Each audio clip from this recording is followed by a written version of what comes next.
Okay, Cal, we're going to go ahead and take a look at your motion here from behind. And the main things we're going to be looking at here from this view, basically I'm looking for a good alignment and your posture, making sure your stride direction is good and you have good posture. So that's the easiest thing to see from this angle. The side view is better for kind of seeing how explosive you are and how much power you're getting out of your legs. I mean, one thing we can see here, you got nice balance, your posture's good, everything's lined up right over your back foot. It's kind of where you want to be, or you're gathering over that back leg. And we talked a little bit about how, in that side analysis, how you want to be getting the hips moving towards home plate earlier, getting your center of gravity moving towards your target. You can see here you're starting to separate your hands and come out of that leg lift, and you haven't really gotten away from your back foot yet. But again, that's easier to see from the side. The main thing I'm looking for here is just how well aligned are you, and as you advance out into front foot plant, you see you're pretty well lined up. I'm going to clear up that line.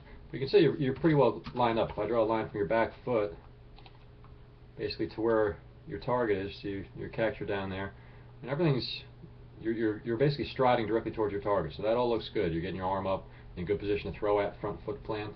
One thing I'll point out that again we saw from the side is that back foot, when that front foot hits the ground, your back foot hasn't yet turned. So your hips are still sort of somewhere between home plate and third base. You're kind of more towards third base here with your hips rather than having fired open with your hips the way you want to be at front foot plant here, so you get that hip to shoulder separation.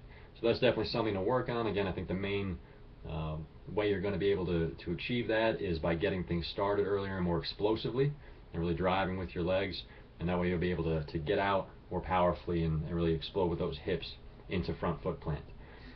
But from there, let's go ahead and clear up that circle into ball release.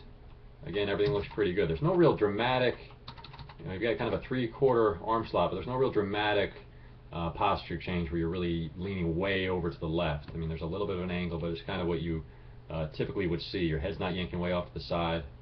Everything looks pretty good right there. So again, nice balance. You really brace up well with that front leg like we talked about. Your glove's not swinging way out to the side. So you firm up pretty well with your front side, and you got nice follow through there again. You see you finishing with a flat back over that strong front leg.